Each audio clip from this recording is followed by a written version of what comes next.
주님, 저희들은 죄의 짐이 있고 또 인생의 짐 때문에 때로는 허덕일 때가 있습니다. 그렇지만 저희는 이미 시작된 천국 속에 살고 있기에 예수님께서 하나님께서 저희들을 책임져 주시고 있음을 저희들이 알아서 주님께 맡기고 평안을 누릴 수 있음을 다시 한번 확인시켜 주시니 감사합니다. 우리 이런 진짜 살아있는 믿음 가지고 매일매일 하루를 저희들 복음의 빛을 발하며 행복하고 기쁨이 가득한 삶이 되도록 도와주옵소서. 말씀을 허락해 주옵소서. 예수님 이름으로 기도드립니다. 아멘. 저희들이 합리적이다라는 말을 좋아합니다. 그리고 누구는 합리적인 사람이야 그러면 그 사람을 좋게 표현하는 이렇게 기준이 될 수도 있습니다. 합리적이지 못하면 괜히 저희들도 모르게 반감이 생기고 또 좋지 않게 평가하게 되기도 합니다. 그런데 만약에 여러분 이 세상이 합리적인 것으로만 돌아간다면 어떨까요? 제가 언뜻 생각해만 봐도 되게 드라이할 것 같습니다. 저희 성도님 가운데 한 분을 방문한 적이 있습니다. 아파트 앞에서 이제 그분이 사시는 아파트죠. 아파트 앞에서 한 여성분을 보게 되었습니다. 그 여성분이 스트롤러를 끌고 가는데 유모차죠. 끌고 가는데 의뢰의 아기일 줄 알고 이렇게 쳐다보았습니다. 강아지였습니다. 요즘 점점 늘어나요. 그죠? 그러니까 속으로 생각할 때 저는 강아지를 좋아합니다. 그래도 속으로 생각하면서 저건 좀 지나치다. 뭐 하는 짓인가 이런 생각을 가져보기도 합니다. 그러다가도 이내 저 강아지가 아직 훈련이 안 돼서 풀어놓거나 끌고 다니면 난리가 나니까 싣고 다니나 보다 이런 생각도 가져보게 되었습니다. 그런데 우리 성도님 이야기가 저의 의문을 해소해 줬습니다. 그 강아지는 앞을 보지 못한다고 합니다. 나이가 들어서 그럴까? 그게 아니고요. 유기견 센터에 이제 강아지를 보았는데 아무도 그 강아지를 입양하려고 하지 않죠. 앞이 안 보이니까 언뜻 생각해도 재정적인 부담도 클 것 같고요. 뭐 거의 일방적으로 주인인 내가 그 강아지를 돌보아야 되는 신세가 될 것 같지 않습니까? 그러니까 아무도 그 강아지를 데려가려고 하지 않습니다. 며칠 지나면 그 강아지는 주사를 맞든지 어떻게 해서 세상을 떠나게 되겠죠. 그래서 이분이 그 여자분이 너무 불쌍하게 느껴져서 그 강아지를 입양을 하고 그렇게 돌본다는 것입니다. 우리가 합리적인 생각으로 한다면 어떻게 될까요? 왜 하필 그 강아지요? 건강한 강아지들도 다 입양이 안 돼가지고 이렇게 안락사를 당하는 일들이 허다한데 굳이 그 병약한 강아지를 선택할 이유가 어디 있습니까? 그죠? 합리적인 기준에 의한다면 그 강아지를 선택할 이유가 하나도 없습니다. 그럼에도 그 여자분이 그 강아지를 입양한 데에는 뭔가 이유가 있을 것입니다. 우리가 알지 못하는 어떤 애틋한 마음이 그 강아지와 통했든지 아니면 이 여자분의 어떤 삶의 스토리 가운데 커넥이 되는 게 있을 수도 있겠죠. 그럴 경우에 이 여인이 합리적으로 다른 건강한 강아지를 선택하지 않고 이 눈먼 강아지를 선택하는 것이 비합리적일지 몰라도 그분에게는 소중한 결정이 될 수 있습니다. 이걸 가지고 우리가 그 여인을 향해서 왜 이렇게 합리적인 생각을 하지 못하고 비이성적으로 행동을 하십니까? 라고 한다면 그거는 정말 선을 넘는 것이 될 것입니다. 어쩌면 그 여자분의 조그마한 한 행동이 지나가면서 오다 가다 보는 사람들에게 마음을 따뜻하게 해주는 이야기가 될 수 있고요. 그리고 그 강아지에게도 어쨌든 하나의 은혜가 될 수 있겠죠. 네, 그래서 사실은 세상이 합리적으로만 돌아가면 굉장히 드라이할 것 같고요. 이렇게 좀 불합리하게 돌아가는 부분이 있을 때 우리가 좀 더 이렇게 행복한 사회가 되지 않을까 이런 생각을 가져보게 되기도 합니다. 강아지만이 아니죠. 사람들에게도 마찬가지입니다. 그러나 사람들은 참 놀랍게도 이런 착각을 합니다. 나는 굉장히 이성적인 사람이고 합리적인 사람이야 이렇게 생각을 하죠. 그래서 내가 생각하고 판단한 것은 옳다라고 생각을 합니다. 그래가지고 다른 사람들을 내 합리의 기준에 맞춰서 판단하기도 하고 또 내 스스로를 굉장히 좀 평가를 높이는 경우들도 있습니다. 여러분 많이 보셨습니다. 저희 교회에서도 뭐 한 6, 7년 전쯤에 한번 같이 오후에 예배당에서 예배실에서 보았던 기억이 있는데요. 그것만이 내 세상이라는 영화가 있습니다. 거기에 보면 주인공이 진태라는 이제 친구인데 그 친구가 병이 있죠. 그래서 병 이름이 어려워서 외워도 자꾸 잊어먹어요. 서번트 증후군. 그래서 좀 집중력도 좀 떨어지고 대신 자기가 그 장점인 부분에는 굉장히 몰입하는 그런 이제 일종의 질병입니다. 서번트 증후군에 빠져 있습니다. 그러다 보니까 정상적인 삶을 살지 못하죠. 그의 형 이병헌 씨가 역할을 했었는데 그 퇴물이 된 은퇴한 권투 선수죠. 생활이 굉장히 그 불완전한 그런 형제입니다. 그 형이 동생을 잠깐 봐주게 됩니다. 그때 동생의 재능을 보고서 누군가를 소개해줘서 피아노를 좀 배우게 해줍니다. 그때 그 피아노를 잠깐 봐준 분이 누구냐면 그 영화배우 한지민 씨가 역할을 하고 있는 어떤 부잣집 딸입니다. 이 부잣집은 굉장히 큰 기업을 가지고 있는 회장님 집입니다. 이 회장님은 딸이 하나밖에 없습니다. 그래서 애지중지 키웠습니다. 피아니스트가 될 아주 훌륭한 영재였습니다. 그러다가 우연히 교통사고를 당해서 다리 하나를 절단하게 되고 맙니다. 이 아가씨가 충격이 컸겠죠. 그래서 다시는 피아노에 앉지를 않습니다. 회장님이 엄마인데 여자 회장님이죠. 엄마의 마음에는 너무 그것이 가슴이 아픕니다. 그래서 이 엄마의 소원이 있습니다. 이 회장님의 소원은 우리 딸이 피아노에 다시 한번 앉는 것을 내가 죽기 전에 보는 것이다. 그게 소원이었습니다. 그런데 이 딸이 전혀 들으려고 하지 않습니다.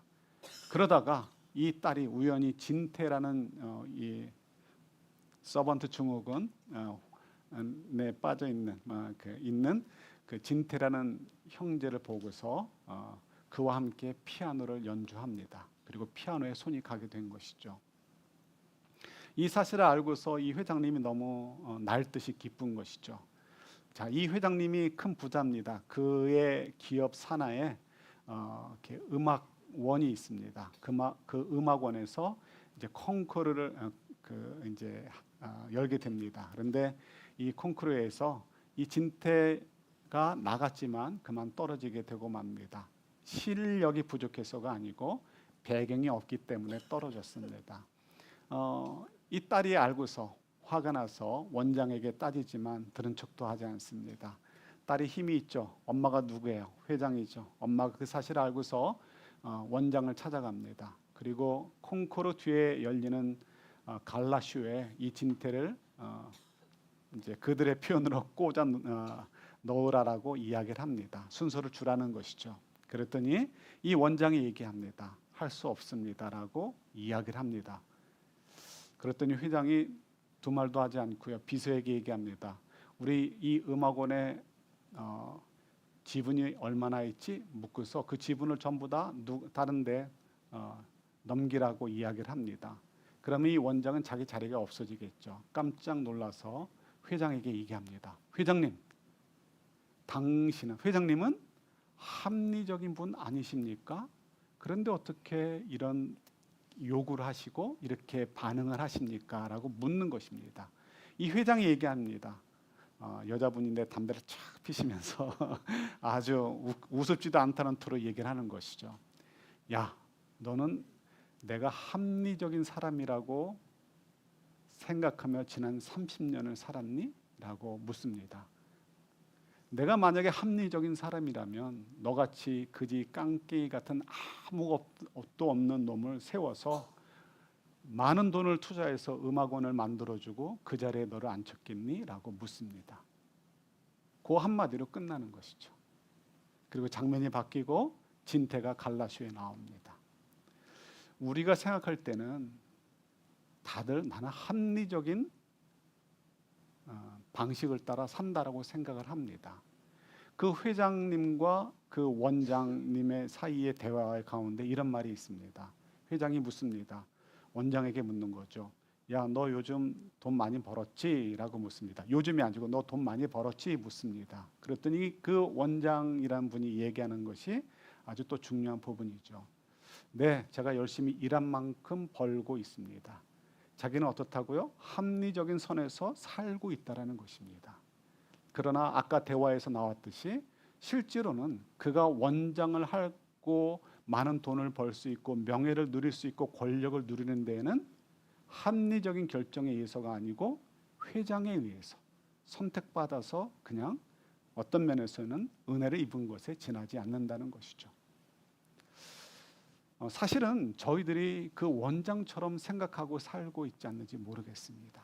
많은 사람들이 나는 이 정도 대우를 받을 만한 사람이야. 많은 사람들이 나는 이 정도는 누리고 살아도 될 만한 사람이야 라고 생각을 하고 있죠. 아닌 사람이 어디 있겠습니까? 믿음으로 내가 정말 하나님의 은혜로 산다라고 나는 뼈다귀에 지나지 않는다라고 고백하며 정말 하나님의 은혜로 살아갑니다라고 고백할 수 있는 것은 믿음의 사람일 뿐이지요. 대부분의 사람들은 특히 세상 사람들은 다들 그 원장처럼 착각에 빠져 살아가고 있습니다. 그러면서 하는 얘기는 뭐냐면 이 세상은 내가 지금 사는 것처럼 열심히 일한 만큼 벌고 그만큼 내가 누리고 사는 것처럼 합리적으로 돌아가야 돼 이렇게 생각을 한다는 것이죠. 그러나 이런 것들이 얼마나 어리석은 것인지 우리가 이런 영화를 통해서도 다시 한번 저희들이 우리 자신을 돌아볼 수 있도록 그렇게 저희들에게 메시지를 전달해 주게 되기도 하는 것이죠. 우리 믿음의 사람들은 이것이 합리적으로 이 세상이 움직이지 않는다는 것도 알고 있고요. 합리적으로만 하나님이 나를 대우하신다면 나는 살아있는 존재가 되지 못한다는 것도 다 아십니다. 그죠? 우리가 오래전에 그런 일들이 있었지 않습니까? 어떤 어려운 일이 생기면 누구의 죄 때문일까? 무슨 죄를 지어서일까? 제가 처음에 샌프란시스코 왔는데요. 한 5, 6년쯤 지났을 때 그것이 샌프란시스코 안에서 되게 바람처럼 부른 적이 있었습니다. 어느 교회 어느 분이 쓰러졌는데 그분이 왜 쓰러졌을까? 이게 왜 다른 교회 성도분들이 관심 있는지 모르지만 어쨌든 그게 좀 유행처럼 번진 적이 있습니다. 그래서 몇 번 설교를 한 적이 있습니다. 절대로 어떤 범죄나 죄 때문에 하나님이 징벌해서 쓰러지는 것이 아니라는 것입니다. 물론 그런 경우들이 있어요. 하나님께서 우리를 사랑하셔서 회초리 들어서 너 정신 차려라고 하면서 혼내실 때도 있고요. 아니면 어떤 사람이 악해서 쟤는 좀 내가 좀 이번에 손을 좀 봐줘야 되겠다라는 뜻이 계셔서 그렇게 혼을 내실 때도 있습니다. 그러나 일반적으로는 하나님께서 그렇게 대우하지 않으십니다. 왜 그럴까요? 우리가 죄 지을 때마다 하나님이 회초리 드시면 우리가 지금 살아 있어요? 살아 있을 수 없어요? 살아 있을 수가 없죠. 아직도 모르시겠어요? 예, 우리가 하나님께서는 기준이 높으시잖아요. 우리가 다른 사람들은 속일 수 있어도 하나님은 속일 수 없어요. 그래서 우리가 이불을 뒤집어 쓰고 괴로워하는 이유는 하나님 앞에서 내가 바르게 서기 위해서 괴로운 것이지 다른 사람들 때문에 괴로운 것은 별로 없죠. 내가 못났죠? 다른 사람들도 못났잖아요. 그러니까 사람들끼리는 비등비등해요. 그거 가지고 뭐 우리가 평가한다는 것 자체가 어리석은 짓입니다. 그런데 하나님께서 보실 때는 우리가 얼마나 형편없는 존재입니까? 주님 말씀하시죠. 마음으로 미워해도 뭐다? 살인이래요. 살인. 살인하는 자는 천국에 갈 수 있어요? 없어요? 없어요.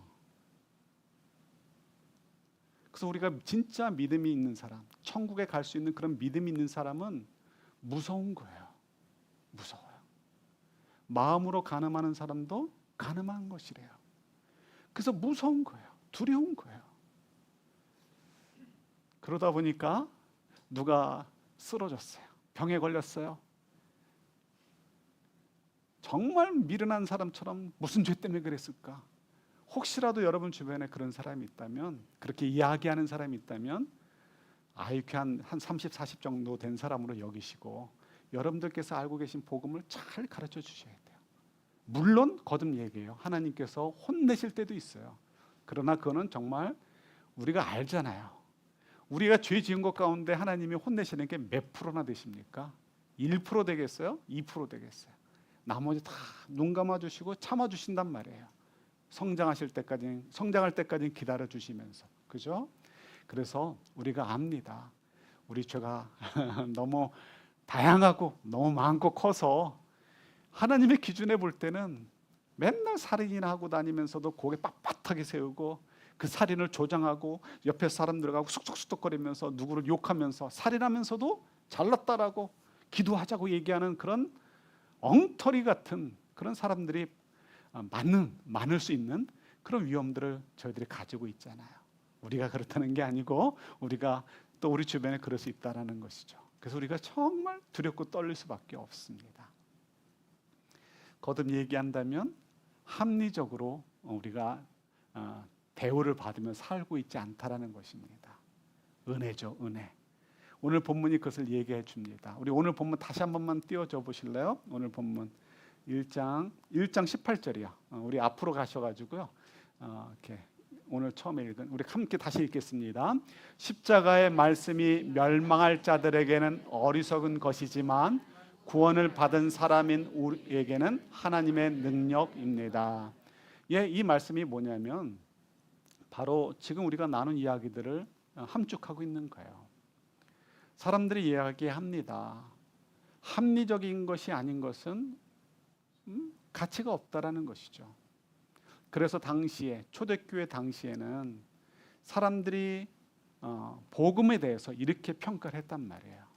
왜냐하면 복음은 어떻습니까? 죄인을 그냥 벌 주는 것으로 끝나지 않고요. 죄인들을 구원하기 위해서 누가 오셔요? 하나님의 아들이신 예수님이, 의인이신 예수님께서 이 땅에 오신단 말이에요. 그러나 이런 이야기는, 이런 스토리는 저희들은 믿음으로 받아들이기 때문에 이것이 정말 믿어지는 거예요. 하나님이 이렇게 하셨으니 얼마나 우리가 귀한 은혜인가라고 받아들일 수 있죠. 그러나 당시에는 뭐 스토아 철학과 같은 헬라 철학이 그때 당시의 사람들의 사고 체계를 꽉 잡고 있었어요.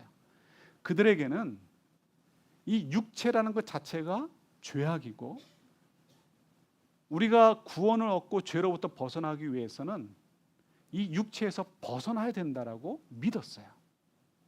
그리고 신이라는 존재가 인간에 대해서 그만큼 자신을 희생할 만큼 사랑한다는 것이 그런 관념이 있지가 않았습니다. 신은 그저 인간에 대해서 조금 도와줄 때 도와주고 뭐 말 때 말뿐이지 그 인간을 인생 자체를 구원하고 영혼을 구한다는 개념이 있지 않았던 시대입니다.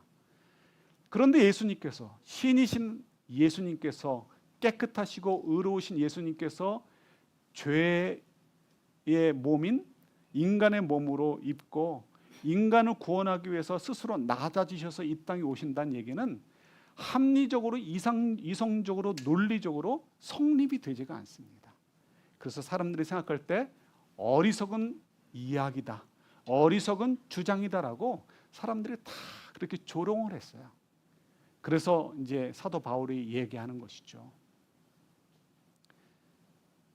세상 사람들에게는 합리적이지도 이성적이지도 논리적이지도 않기 때문에 어리석은 것이다라고 조롱받지만 우리는 알지 않냐는 것입니다. 우리는 어떻게 알죠? 성령으로 말미암아 born again 되었잖아요. 성령의 세례를 받아서 우리가 예수를 주로 고백할 수 있고 우리 안에 새로운 영이 창조되어져서 그것을 알 수 있게 되었잖아요. 그래서 우리에게는 복음이 능력이고 자랑이고 감사다라고 바울이 우리에게 이야기하는 것이죠. 그러면서 25절 한번 같이 보도록 하겠습니다. 이어서 하시는 말씀이에요. 같이 또 봤습니다. 하나님의 어리석음이 사람의 지혜보다 더 지혜롭고 하나님의 약함이 사람의 강함보다 더 강합니다. 아멘. 예, 갑자기 왜 하나님의 어리석음이 사람의 지혜보다 더 지혜롭고 하나님의 약함이 사람의 강함보다 더 강합니다라고 이런 얘기를 갑자기 왜 하셨을까? 이 이야기는 결국 이것입니다. 사람들이 아무리 떠들어봤자 합리적이다, 아니다. 논리적이다, 아니다. 이성적이다, 아니다. 떠들어봐야 그들은 뭐다? 피조물에 지나지 않는다는 거예요. 피조물, 그것도 죄로 오염된 피조물이 창조주의 크기를 알 수 있고 창조주의 지혜를 알 수 있고 창조주의 계획을 알 수 있고 창조주의 능력을 알 수 있겠습니까? 창조주의 그 사랑의 크기를 알 수 있겠습니까? 알지 못하죠. 우리는 사랑이라는 것을 우리가 경험한 크기 안에서만 사랑을 이해할 수 있습니다. 그렇죠? 우리가 경험하지 않은 크기의 것을 아무리 설명해도 잘 받아들이기가 힘든 것이 인간입니다. 그런데 하나님의 그 사랑의 크기를 가지고 이야기하니 사람들이 믿어집니까? 알지 못하는 것이죠. 그래서 어리석다라고 얘기합니다. 그러나 하나님께서 말씀하시는 거죠. 야, 세상 사람들이 이야기해봐야 그들 피조물인데 그들이 똑똑하다고 까불어봤자 뭐 별거 있느냐라고 말씀하시는 거죠. 그들이 똑똑하다고 해봐야 창조주신 하나님보다 똑똑하겠느냐? 그들이 능력이 있다고 해봐야 창조주인 하나님보다 능력이 있겠느냐라고 말씀하시는 것입니다. 다 헛된 얘기에 넘어가지 말라라고 이야기하시는 것이죠. 우리 주변에서 아무리 얘기해봐야 정말 어리석은 이야기에 지나지 않는다는 것이죠. 그러니까 넘어가지 말라라는 것입니다. 그러시면서 우리에게 주시는 선물이 있는 것이죠. 그것이 바로 천국입니다. 천국은 두 가지가 있다고 했죠. 이미 시작된 천국 그리고 완성될 천국. 완성될 천국은 저희들이 예수님의 재림 때 우리가 누리게 될 것입니다. 그리고 이 땅에서도 이미 천국이 시작되었어요. 천국의 핵심은 뭐라고요? 하나님이 우리를 온전한 사랑으로 사랑해 주시며 우리도 그 사랑을 온전히 누리고 또 하나님을 온전히 사랑하는 관계가 되는 것이 천국이다라고 말씀을 드렸어요. 이미 시작되었지만 우리가 아직 죄된 본성이 남아있고 이 세상은 아직도 영적인 전투, 하나님 나라와 사탄의 나라가 전쟁하고 있기 때문에 우리가 온전히 그 천국을 누리기는 어렵습니다. 아무도 못 누려요. 우리 속에서도 영적 싸움이 있죠. 하나님, 성령 하나님의 인도하심을 따라 하나님을 바라보며 살려는 내가 있고요. 새 자아죠. 새 사람이 있고 또 여전히 사탄이 우리를 놓지 않고요. 우리 죄의 본성을 이렇게 건드려 가지고 우리로 하여금 미워하고 우리로 하여금 마음으로 간음하게 하고 우리로 하여금 마음으로 막 어떤 욕심을 내게 하고 탐심을 갖게 하고 이런 걸 통해서 하나님과 거리를 멀게 하도록 하는 그런 일들이 우리 속에 또 여전히 벌어지고 있습니다. 그래서 이것이 우리 속에서 두 싸움이 있고 이 영적 싸움이 끊임없이 벌어지는 것이 우리의 현재 모습입니다. 그래서 저희들이 하나님 나라가 천국이 시작되었지만 아직도 완성은 아니고 여전히 우리 속에서 싸움을 벌이고 있다는 것이죠. 그러나 분명한 것은 하나님께서 우리를 책임져 주고 계시다는 거예요. 그러면서 우리가 사탄을 두려워할 필요가 없어요. 어차피 우리가 이길 것이니까. 전에도 한번 말씀드렸듯이요. 저희 제가 처음에 부임한 데가 우리 교회 합치기 전에 영광교회입니다. 건물이 올드 건물이고요. 굉장히 큰데 썰렁하죠.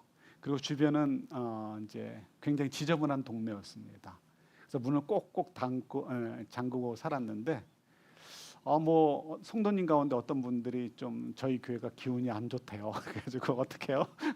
목사가 들었으니 굿하고 그런 건 아니지만 이제 침낭을 하나 샀습니다. 막 이제 왔을 때요. 침낭을 사가지고 교회에서 잠을 자면서 이제 기도를 했습니다. 안 좋은 기운이 있으니까 잠을 자겠습니까? 못 자겠습니까? 근데 잠을 못 자긴 못 잤어요. 왜 못 잤냐면 모기가 있더라고요. 그래가지고 앵앵거려서 잠을 못 잤지만 안 좋은 기운 그런 거 없죠. 제 마음에 어떤 마음이 있습니까? 덤빌려면 덤비라는 거예요. 우리를 건드면 어떻게 된다? 폭탄 건드는 거예요. 왜요? 우리 속에 누가 계셔요? 성령 하나님이 계시잖아요. 그러니까 사탄이 건드려봐야 깔짝깔짝 거릴 뿐이지 정말 덤비고 뭐 맘 먹고 덤빌 수가 없습니다. 왜냐하면 우리 속에는 성령 하나님이 계시기 때문에 그런 것이죠. 이것이 천국이라는 거예요. 그래서 우리가 이 세상이 합리적으로 돌아가지 않는다라고 뭐 불평할 필요 없어요. 결국은 어떻게 된다? 비합리적으로 돌아가는 것들을 통해서 결국 우리의 삶이 더 풍요로워지고 하나님의 은혜 가운데 우리가 살고 있기 때문에 그렇다는 것입니다. 내 삶 가운데 돌아보면 불합리한 것들이 있겠죠. 그러나 하나님이 말씀하시죠. 25절에서 우리의 판단 기준으로 결정하고 이야기하지 말라라는 것입니다. 결국 하나님이 얼마나 지혜롭고 크신 분인지를 증명해 주실 것이기 때문이라는 것이죠. 그것이 또한 천국이기도 합니다. 요 얘기하고 이제 끝나는 거예요. 한두 번 얘기했던 이야기입니다. 그렇지만 이렇게 뭐 좋은 예화라고 생각이 듭니다. 서던 캘리포니아에서 이렇게 이제 부목사로 일할 때입니다. 저희 교구의 한 분이 머스탱을 이렇게 수리하는 전문으로 하는 그런 그 카센터를 운영하고 계셨습니다. 좋은 잡이죠. 그분은 자녀 교육에 대해서 굉장히 관심이 많아가지고요. 백인들이 사는 동네로 들어가서 사셨습니다. 남가죽에서도 좋은 동네죠. 좋은 동네 들어가 사셨고요. 자녀들이 정말 잘 자라가지고요. 둘 다 좋은 학교 가고 좋은 잡을 얻어서 또 잘 결혼해서 그야말로 이렇게 좋은 가정들을 이루고 살고 있었습니다. 그 타운 이제 남가주에 있는 그 도시의 그 타운 근처에 또 젊은 한인 부부가 살고 있었습니다. 조그만 아들이 하나 있었습니다. 그분들도 아마도 애 때문에 그 이제 동네 와 사시는 것 같아요. 친하진 않았지만 오고 가다가 그냥 안녕하세요라고 인사하는 정도는 되었습니다. 그러다가 어느 날 깜짝 놀랄 만한 소식을 듣게 되었습니다. 무슨 소식이냐면 그 아이가 사고로 죽었다는 것입니다.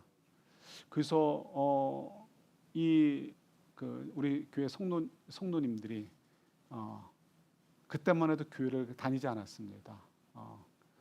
사업 잘 되죠. 자녀들 잘 됐죠. 아쉬울 게 없잖아요. 그러니까 교회 가는 거가 쉽지 않은 거죠. 그래서 옆 주변에서 막 교회 가자고 해도 나는 아쉬운 게 별로 없어 하면서 교회를 안 갔던 때였습니다. 그때 그 젊은 부부의 아들이 사고로 죽었다는 소식을 접하고 나서 이 두 이제 우리 성도님 부부가 얘기를 했다고 합니다. 얼마나 상심이 클까? 자기들도 아니까 우리들도 알잖아요. 그래서 생각할 때 이 부부가 자살하거나 생을 포기하거나 아니면 둘이 결국 싸우다가 이혼하게 되고 말 것이다라고 그렇게 이야기를 했다는 것입니다. 찾아가서 위로하고 싶은데 너무 상심이 클 것 같아서 그만큼 또 가까웠던 관계는 아니니까 찾아가지도 못하고 그러고 지냈다는 것이죠. 몇 주인지 한두 달인지 지난 다음에 토요일 오후에 우연히 그 집 앞을 지나다가 그 두 부부가 밖에 나와서 잔디에 물을 주고 꽃에 물을 주는 것을 보게 되었다고 합니다. 그래서 일단 내려가지고요. 가서 인사를 했다는 거예요. 안녕하세요. 그러면서 어떻게 사셨어요? 용기를 내서 물은 거죠. 그랬더니 이분들이 네, 저희 잘 지내고 있어요? 이렇게 얘기를 하더라는 거예요. 정말 얼굴을 보니까 낙담해 있거나 뭐 정말 정신줄 놓인 사람의 모습이 아니고요. 눈이 초롱초롱하고 얼굴이 밝더라는 거예요. 놀랄 수밖에 없죠. 어떻게 그럴 수 있는가? 그래서 물었다고 합니다. 아니, 어떻게 당신들은 이렇게 태어날 수가 있습니까? 어떻게 이렇게 얼굴이 밝을 수 있습니까? 어떻게 정신이 나서 꽃에 물 줄 생각을 합니까? 그랬더니 이 부부가 이야기를 하더랍니다. 우리는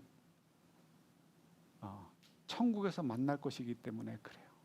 우리 아들도 천국으로 좀 일찍 간 거고 우리도 천국으로 가서 만날 거기 때문에 천국에서 보고 있을 예수님과 우리 아들에게 부끄럽지 않게 행복하게 살다가 열심히 살다가 가서 만날 거예요. 요 얘기를 했다는 것입니다. 그래서 그 다음 주로 이 부부가 저희 성도님들이 교회를 나오게 되었다는 거예요. 우리도 믿어야 되겠다. 어떻게 보면 내가 신앙생활을 잘했는데 왜 우리 아들을 데려가실까? 정말 비합리적이다라고 불평할 수 있습니다. 그러나 그것으로 끝나지 않는 것이죠. 왜요? 천국에 대한 소망을 주셨잖아요. 나 같은 사람은 하나님의 자녀로 부르신 하나님의 은혜를 경험했잖아요. 그러니까 용기를 가지고 천국을 바라봅니다. 그리고 믿음으로 아들이 그곳에 있는 것을 보게 되고요. 그리고 예수님과 아들이 자기들을 쳐다보고 있음을 보게 되는 것이죠. 천국에서 만날 것에 대한 확신이 있으니까 이분들의 삶이 변화가 없는 것이죠. 오히려 더 주님을 향해 뜨거운 마음을 갖게 되어지고 더 밝게 또 서로 사랑하며 살아가게 되는 것이죠. 이것이 어떻게 보면 세상 사람들이 볼 땐 어리석게 보일지 몰라도 우리에게 주어진 하나님의 선물인 천국을 가지고 사는 저희들에게 주어진 축복이다라고 이야기할 수 있는 것이죠. 사랑하는 성도 여러분, 우리 하루하루 살면서 이 천국에 대한 생각 때문에 이것이 우리를 이 세상에서 경험하는 많은 문제들을 이해하고 극복할 수 있는 영적 지혜가 되어가지고요, 우리 삶 속에서 천국을 바라보면서 힘을 얻고 하나님의 그 사랑과 은혜 때문에 우리가 담대하게 살아갈 수 있는, 하루하루를 행복하고 즐겁게 살아갈 수 있는 저와 여러분들이 될 수 있기를 우리 주님의 이름으로 축원합니다. 하나님 아버지, 저희들에게 주신 이 놀라운 은혜와 은총을 우리 매일 기억하면서 이런 지혜 때문에 우리가 힘차게 행복하게 살아갈 수 있는 저희들, 주변 사람들에게 이 놀라운 것을 나눌 수 있는 저희들이 되도록 도와주옵소서. 예수님 이름으로 기도드립니다. 아멘.